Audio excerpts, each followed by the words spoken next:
Okay, hello students. We have already completed our maize, pulses, all these were over in the last class, isn't it? Okay, today we'll be discussing about something which you all are familiar about and you also like that very much. Okay, and that is our sugar cane. And what is the importance of this sugar cane? You know, it takes a full year for its growth and all.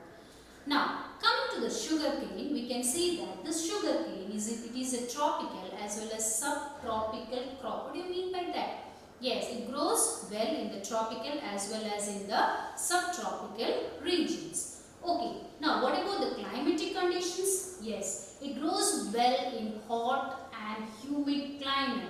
That means it requires a high temperature, nearly 21 to 27 degrees Celsius, and an annual rainfall requires good amount of rainfall also, that is from 75 to 100 centimeters. So this is the climatic conditions which is required for the growth of sugar cane. Coming to the next one, we can see that in case of this sugar cane, what is more needed? Yeah, as we told, it requires more manual labor. Manual labor is more required in case of the growth of this sugar cane, starting from its sowing to harvesting. We can see that manual labor is more required in the growth of sugar cane. Then we can see that India is the second largest producer after Brazil. That means Brazil is the first largest producer of sugar cane, and next to Brazil, India is the second largest producer of sugar cane.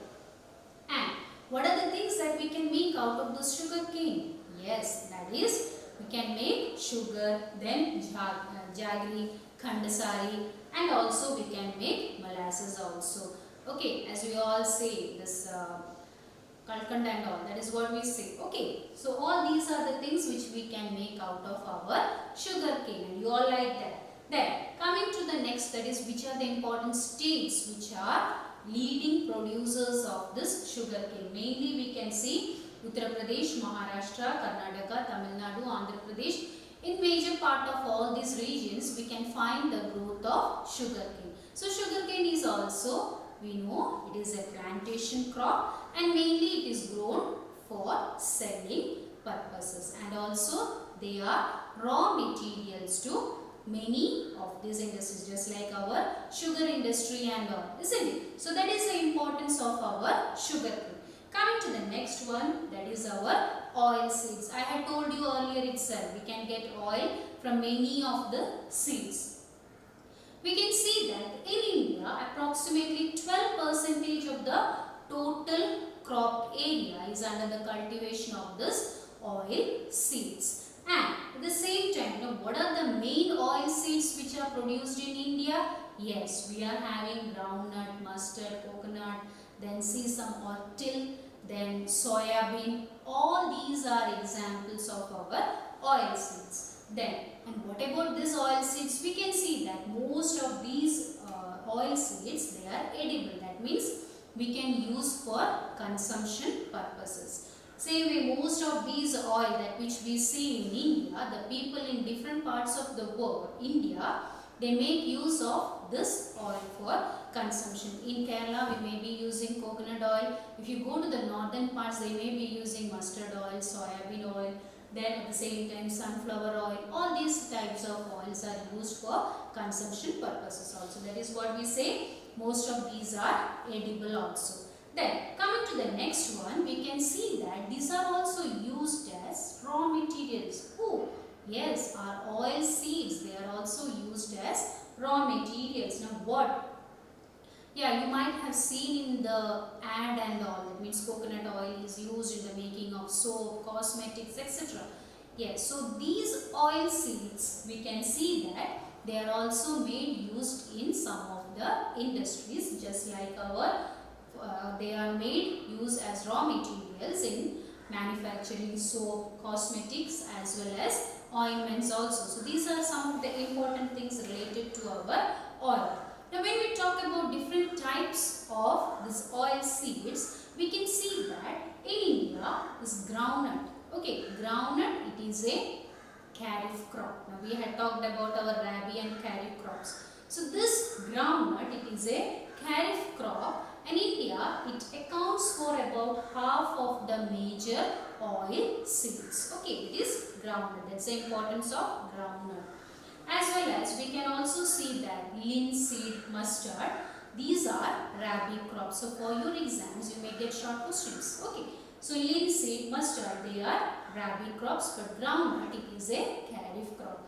Then sesame, as we told, sesame or till, it is a kharif crop in the north.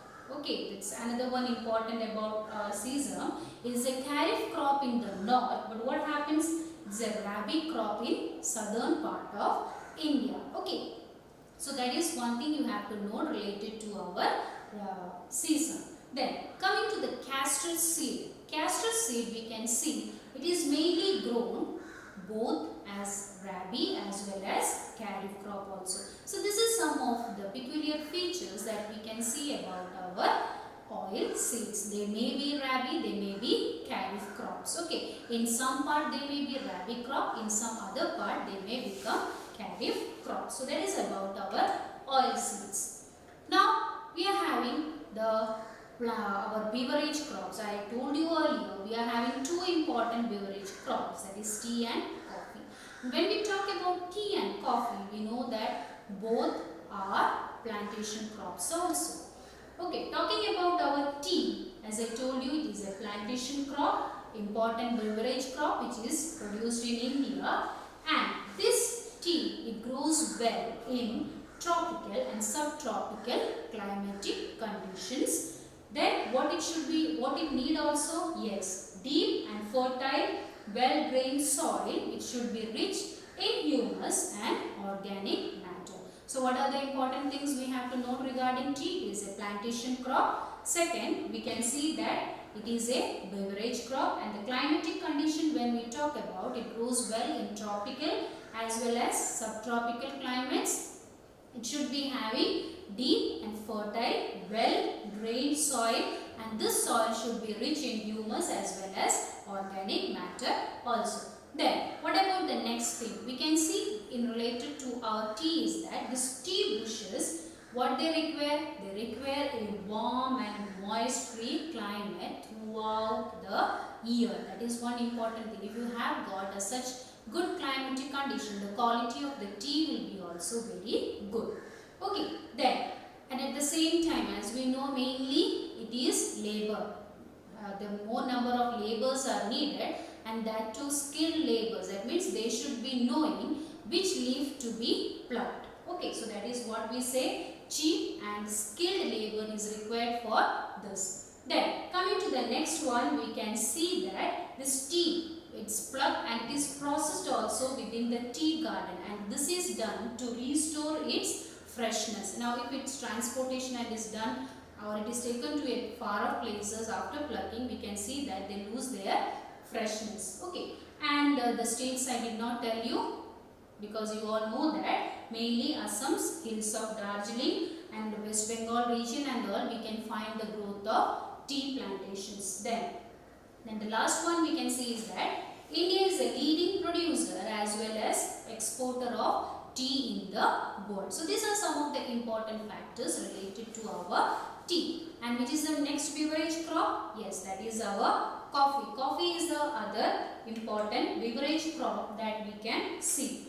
And when we talk about coffee, we can see that India almost produces 4% of the world's coffee. And one more important thing you should know is that Indian coffee is of great demand because it has got a very good quality. So Indian coffee is having a great demand in the world.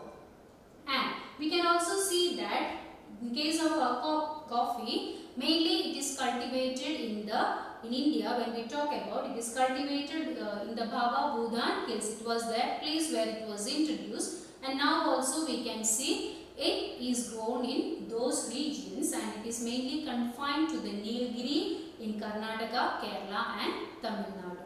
So this is all about our beverage crops, that is tea and coffee. Okay, thank you.